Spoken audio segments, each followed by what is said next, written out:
So apparently we've had some issue with recording.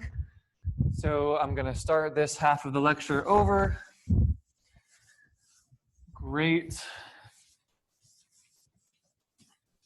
Okay, so what we are doing right now is we're continuing our exploration of modular arithmetic. So the last theorem that we discussed in the previous part of the lecture was saying that if you have two numbers, a and b, and they're congruent modulo m, that's precisely the same as those two numbers. If I look at a modulo m and I look at its remainder, a modulo m is the remainder of a divided by m, and I look at the remainder of b divided by m, they're the same. So what I want to do right now is to go through some more theorems which kind of help our understanding of this congruence, this relationship between numbers. Okay, so here's a theorem.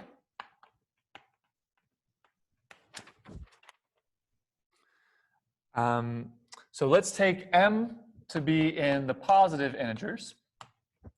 Note that in this section, we're always going to be taking either integers or the positive integers, but mostly it's going to be the integers that we take. So the theorem is that if a is congruent to b modulo m, then, so if and only if, a is equal to b plus km. Or in other words, two numbers are congruent modulo m if their difference is some multiple of m. So this is very close to the definition of what it means to be congruent, but let's just prove it. So this is an if and only if statement, which means first I'm going to show if we assume a and b to be congruent modulo m, then I get this relationship. And then the second part of the proof will be I assume that a is equal to b plus km, and then I show that a and b are congruent. Okay, the proof is just essentially following the definitions. If a is congruent to b modulo m, then by definition, that means m divides a minus b. Then m divides a minus b. What is the definition of this division? If m divides a minus b, that means I can write a minus b as, then a minus b can be written as m times k for some k and z. But this pretty much gets us here. So now a is equal to m times k plus b. So we've proven one direction. Pretty much just by applying the definitions. And the other way is also similar. It just goes by following the definitions. So assume a is equal to b plus km. So a minus b is equal to km.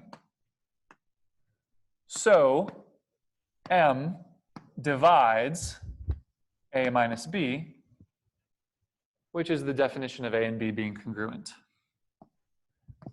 which implies a is congruent to b modulo m.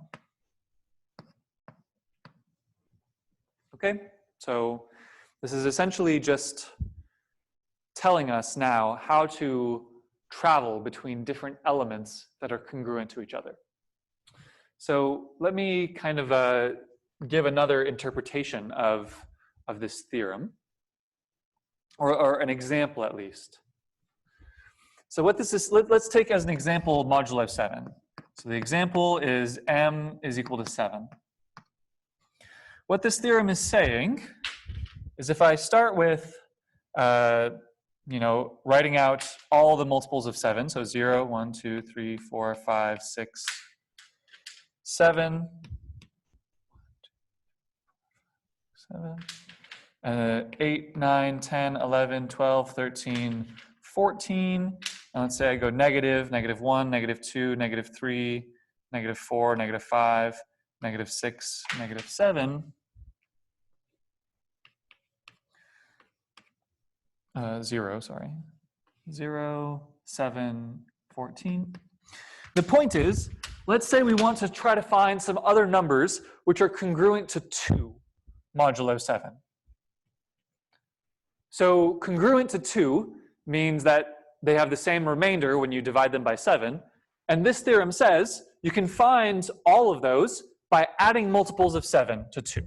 So 9 is congruent to 2 modulo 7. 14, 15, 16. 16 is also congruent to 2 modulo 7. Here, I added one block of 7 to get to 9. I added a second block of 7 to get to 16. I could subtract a block of 7. 1, 2, 3, 4, 5, 6, 7. And here I get -5 is also congruent to 2 modulo 7. So this is telling you how to get all of the elements in a congruence class. You can get all of them by adding copies of 7. Okay, so now we come to the notion of a congruence class. The collection of all integers congruent to one another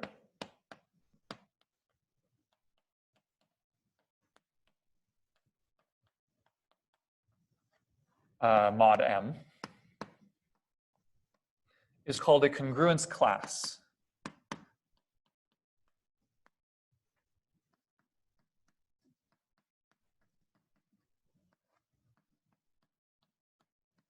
Modulo M. So let's kind of discuss what this means in the modulo 7 case. Essentially what the congruence class is saying is we're going to sort all of the integers into baskets. And each of those baskets only contain numbers, all of which are congruent to each other.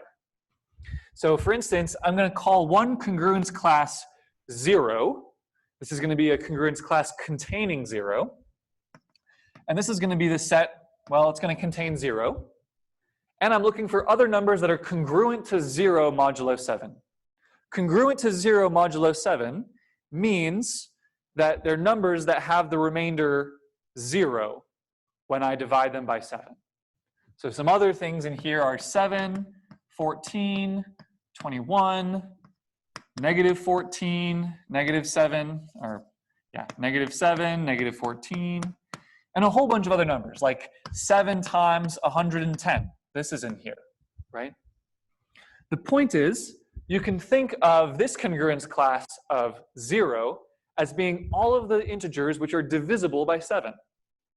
Everything that's divisible by 7 has a remainder of 0 when you divide it by 7, and congruence is just measuring when do things have the same remainder. So the 0 congruence class is all the integers that are divisible by 7. Let's now pick out a different congruence class called 1, say. I'm just giving it a random name. It's not so random, but I'm naming it by an element that's inside it.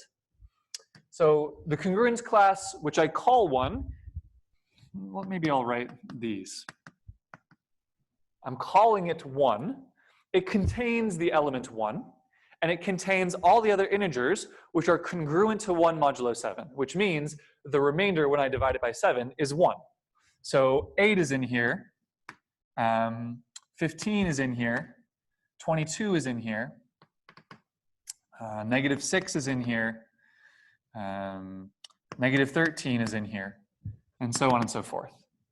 So another way to think about these numbers in this congruence class are they're all the integers such that if you subtract 1 from the integer, then it's divisible by 7.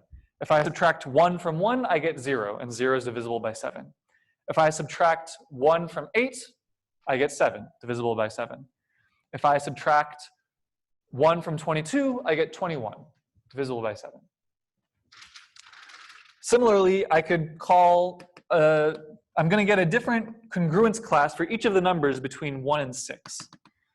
The things inside 6 are, well, 6 is one of them. 6 plus 7 is 13. I'm going to have 20 in here, 27 in here. -1 lives in here. -8 lives in here, right? So these are all the numbers such that if I subtract 6 from them, they're all divisible by 7. Or another way to think about it is, these are all the numbers that are congruent to 6 modulo 7. Another way that you could think about it is by looping around. These are all the numbers such that if you add 1 to these numbers, it's divisible by 7, right? I could also think of the congruence class of 1 as being numbers such that if you add 6, they're divisible by 7. Okay? So once again, what I'm doing is I'm sorting all of the integers into these baskets such that each basket, the relationship between all the numbers in the baskets is that the difference of any pair is divisible by 7, right? The difference between -14 and 21 is 35. That's divisible by 7. The difference between 15 and -6 is 21. That's divisible by 7. The difference between -8 and 6 is 14. That's divisible by 7. So essentially, what you should think of me as having done here is made a clock that only has 7 digits on it. Well, really 6. 0, 1, 2, 3, 4, 5, 6. And now we're able to ask about, you know, if you start at 8 o'clock and you add 14 hours, well, 8 is the same as 1 o'clock, right? And so if you go all the way around the clock once, you get to 8, but 8 on the clock is the same as 1. It's the same for all these numbers. Okay, so that's the idea of a congruence class. Now, the point of defining these congruence classes is that technically we're going to be doing arithmetic with congruence classes. Like we don't need to take this perspective, but there's a way of thinking about this stuff as I want to define what it means to add one congruence class to another congruence class. I want to be able to multiply one congruence class by another congruence class. And I want to see to what extent those things are well defined. And it turns out that you can do this quite successfully. So let me write up the next idea or theorem.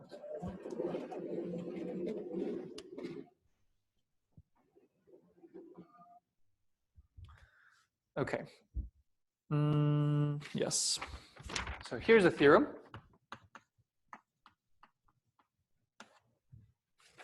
Let's assume that A is congruent to B modulo M,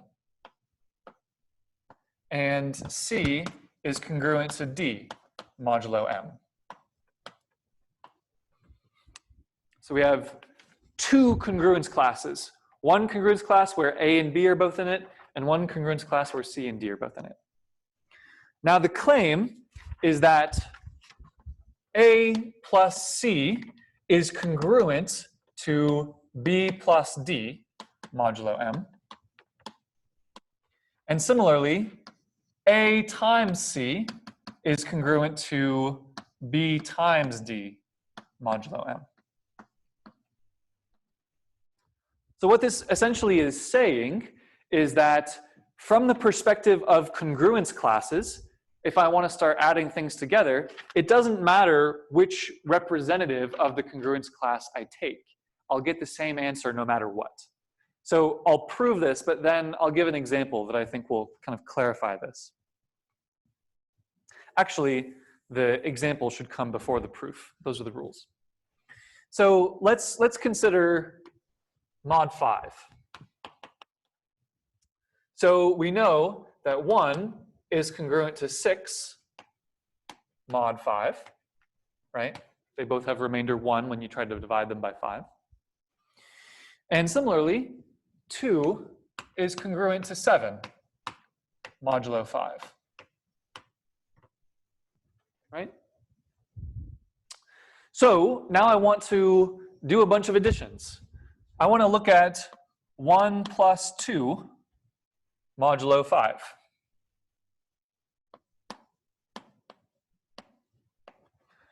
One plus 2 mod 5 is just equal to 3. So 1 plus 2 is equal to 3 mod 5. Let me do 1 plus 7 mod 5. 1 plus 7 is 8. Mod 5, it's 3.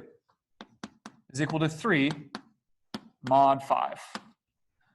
Let's take 2, or let's take 6 and 2. 6 plus 2 is 8. 8 mod 5 is 3. There's a remainder of 3 when I try to divide 8 by 5. So 6 plus 2 is also equal to 3 mod 5. And if I take 6 and 7, 13. 6 plus 7 is congruent to, 6 plus 7 is equal to 13. When I look at the congruence class of 13 mod 5, it is once again 3, because 13 is 10 plus 3, and 10 is divisible by 5. So what this is saying is, if you have one equivalence class over here, this is like the equivalence class of 1, and this is the equivalence class of 2, the point is I can pick any element in the equivalence class of 1, 6 for instance, and I could pick 7, some other element in the congruence class of 2 mod 5, and I can add these in any order and I'll always get the same answer. 1 plus 2 is the same as 6 plus 2 is the same as 1 plus 7 is the same as 6 plus 7. All those additions give me the same answer in modular arithmetic. We can also do multiplications, right? The second part of this theorem is multiplication. I can examine 1 times 2 modulo 3, or modulo 5. 1 times 2 is just 2.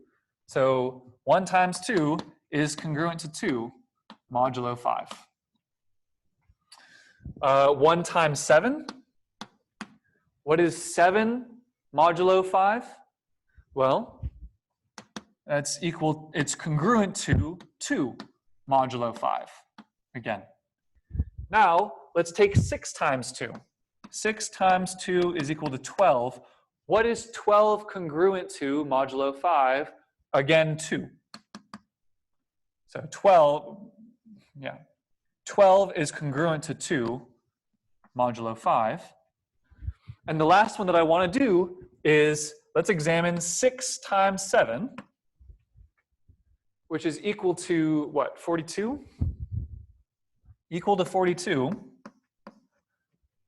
What is 42 congruent to modulo 5? Well, it's 2 bigger than 40, which is divisible by 5. So once again, this thing is congruent to 2 mod 5. So what I'm saying here is, once you've broken up all of the integers into these congruence classes, and say you want to try to add 2 elements from a congruence class. So I want to take 15 and I want to take 20. And I want to add them together, and then I want to find what those are congruent to, what that number is congruent to modulo 7.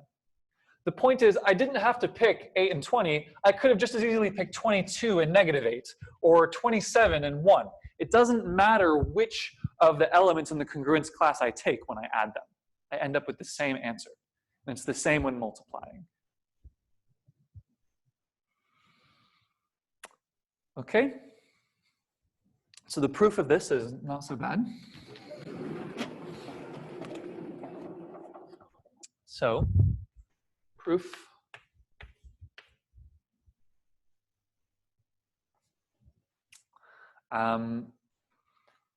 So we want to, this is frustrating. Let me bring this down so we can see the theorem that I'm trying to prove. So we're going to assume that A is congruent to B modulo M. A is congruent to B mod M. But really what this implies by our theorem, this implies A is equal to B plus Km for some integer. And similarly, if C is congruent to D mod M, then C is equal to D plus K2M. So I've got K1M and K2M. And now I just want to check. Let's add. So A plus C is equal to B plus D plus K1M plus K2M, which is equal to B plus D plus M times K1 plus K2. If A plus C is equal to B plus D plus M times an integer, this means A plus C is congruent to B plus D by our theorem that says that congruence is the same as, like, this number is congruent to this number if this number is equal to this number plus a multiple of M. So we got the first part of the theorem. For the second part of the theorem, so once again, we know that A is equal to B plus K1M, C is equal to D plus K2M. Let's examine A times C. Well, just by writing it out, A times C is equal to B times D plus, now I'm going to factor, or I'm going to FOIL, B times K2M plus D times K1M plus K1, K2, M squared. Just foiling my two expressions. And now, once again, I can factor one copy of M out of all this stuff. So I get A times C is equal to B times D plus M times K2B plus K1D plus K1, K2M. But now I've written A times C is equal to B times D plus M times an integer. So by our earlier theorem that says congruence is equivalent to this, I know that A times C is congruent to B times D mod M. Okay.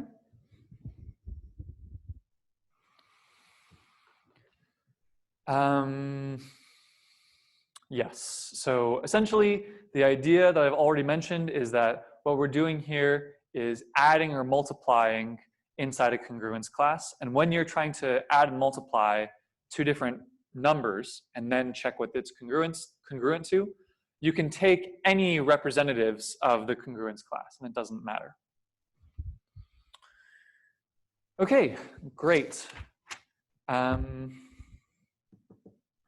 There are some warnings that I need to list now. So this is saying that essentially multiplication and addition act as you expect them to. The following warning says that division might not act like you expect it to. Here's a warning.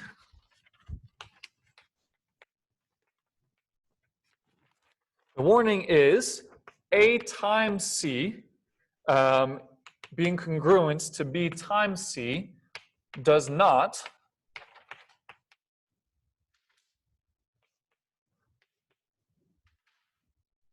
imply A, so mod M,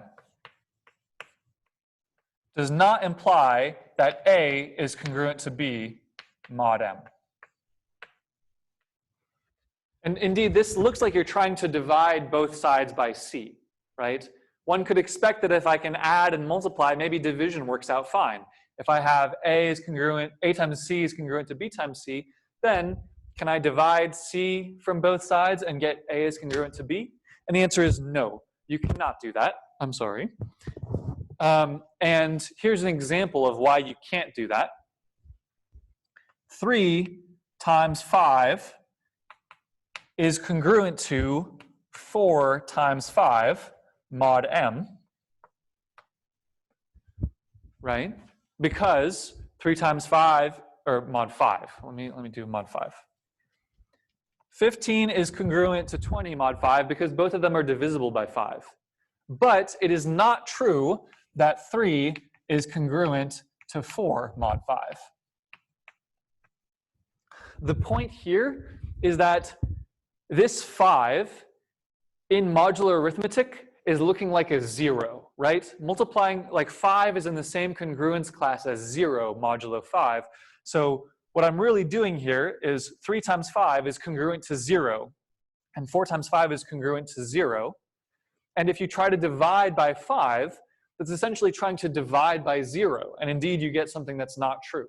So the point is, you have to be very careful, and in general, you just should not divide in modular arithmetic.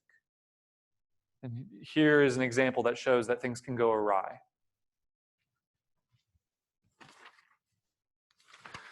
Okay.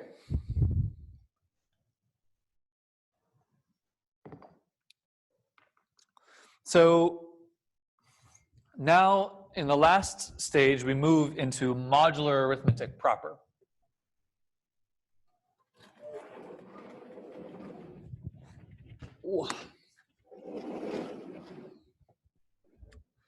So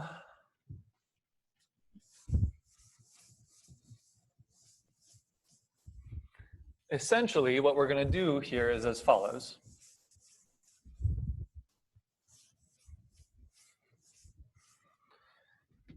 We will now define,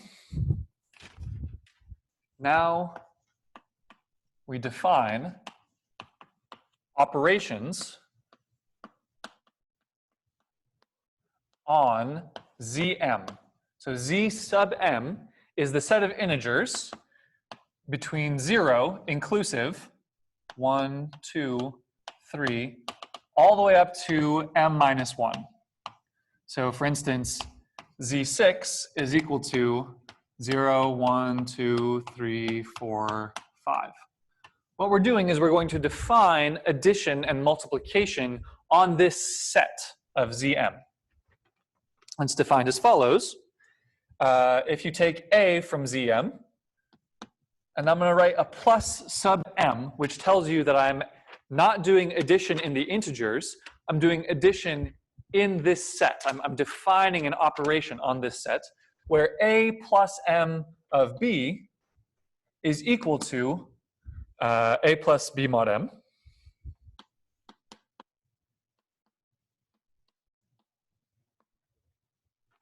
And similarly, a times b, where I'm multiplying, where a and b are inside this set, and I'm defining an operation of multiplication on this set, is once again equal to a times b, where now I'm doing regular multiplication of integers, and then I look modulo m, right? So for instance, if I want to multiply 2 times 4 in this place, in Zm, where the multiplication has this index which says I'm inside Z6, this is exactly equal to 8 mod 6, which is equal to 2. So 2.64 is equal to 2. 2.65, that's equal to 10 mod 6, which is equal to 4. 2.6, well, it only goes up to 5. I could try some other ones. 2.1, so 2 multiplied by 1 in this fashion is just once again equal to 2. Okay? So we've got some interesting multiplication and addition that we've defined on this set. So this is what it means to be doing modular arithmetic. We're doing arithmetic, namely adding and multiplying and subtracting and trying to find solutions to things, but we're not doing it over the integers or the reals or the complexes or the rationals. We're doing it over this finite set and with this interesting addition and multiplication defined. And essentially, what I'm just going to do now is write out that this addition and multiplication in this modular arithmetic has many of the same properties that you're used to from regular arithmetic.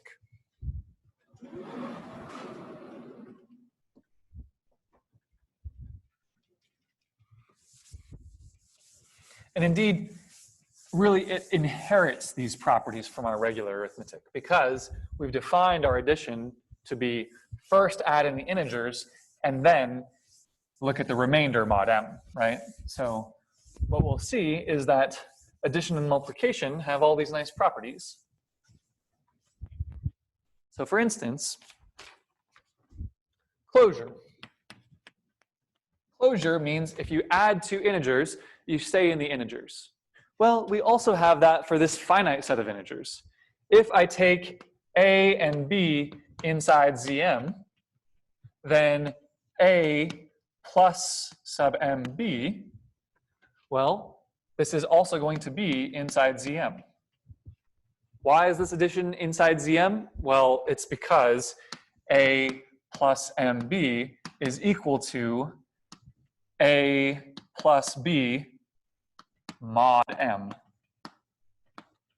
And remember, this takes the remainder of a plus b, and the remainder of a plus b is in between 0 and it's greater than or equal to 0 and less than m. So this is inside the set 0 up to m minus 1. So when I add two numbers from this set, they land back in this set. That's just closure. Commutativity. Right? This is a property that we know that we have for addition in the integers, for instance. A plus mb is going to be equal to b plus ma. Where here, once again, remember a and b are always going to be in Zm first. And why does this hold? This holds because a plus mb is equal to a plus b mod m. But a plus b is equal to b plus a. So this is equal to b plus a mod m. And this thing is equal to b plus sub m a. Right? So in other words, the way that we get all these nice properties like commutativity and stuff on this new operation, on this new set, is by first lifting, in a sense, remembering that these are integers, adding them like integers, and then taking remainder. So we also have identity. So there's additive and multiplicative. So 1 times ma is equal to a times sub m1, and that's just going to be equal to a. And similarly, 0 plus ma is equal to a plus m0 is equal to a. And once again, all you do is you remember the definition. 1 times ma is equal to 1 times a mod m, which is just equal to a mod m. Okay, same thing for addition. We have additive inverses.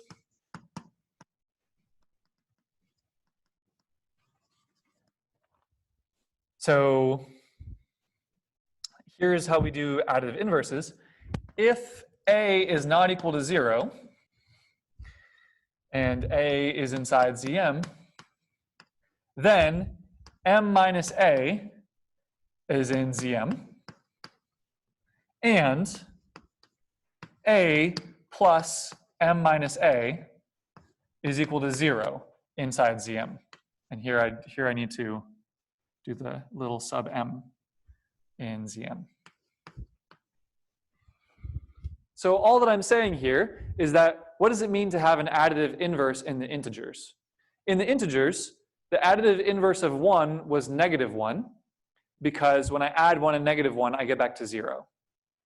Or if I want the additive inverse of 100, it's negative 100, because when I add 100 to negative 100, it's 0.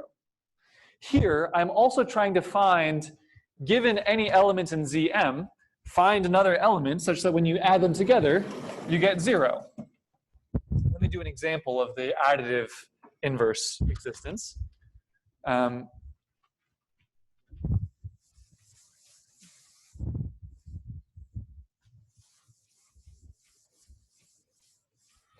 For instance, if I'm looking modulo 7, if I'm looking in Z7, and I want to find the additive inverse of 3. I want to find something that I can add to 3 such that I get 0 inside modulo 7. Well, the answer is I should look at 7 minus 3, which is 4. 3 plus 7, 4. Well, this is equal to 7 modulo 7, which is equal to 0. So this is essentially like, if you want to go back to the implication of the clock, it's if you're at some hour on the clock, say 5, is there some other clock number, namely a number between 0 and 11, technically, that you can add to 5 to get back to the top of the clock, or 0? Well, yeah, 7. 7 plus 5 is equal to 12, but 12 is divisible by 12, so it's the same thing as 0 on the clock. So that's additive inverses. What's the additive? You'll get plenty of homework on what additive inverses of which things are. And then the last thing is distributivity. So if you have A and B inside Zm, then A times M of B plus, oh, and I need C in here, plus MC, this is equal to A times sub MB plus sub M, A sub M time, or A times sub MC. Right? This is exactly what the distributivity law is. And this, once again, follows just from our definition. So A, oh man, writing this all out is going to be such a pain. A times M, B plus M, C is equal to, well, A times B plus C mod M. Right? I pass from Zm to the full integers, just remembering that after I do this calculation, I'll take remainder mod M. But here, this is exactly equal to A times B plus A times C, because we have distributivity in the integers. And then this is equal to A times B. So this whole thing mod M. If I have two numbers and I'm looking for their residue, or not their residue, their remainder modulo M, first I can take the remainder of one modulo M and add it to the remainder of the other modulo M. This follows from the stuff that we've been doing in this lecture. So in particular, this whole thing is equal to A times B mod M plus A times C mod M.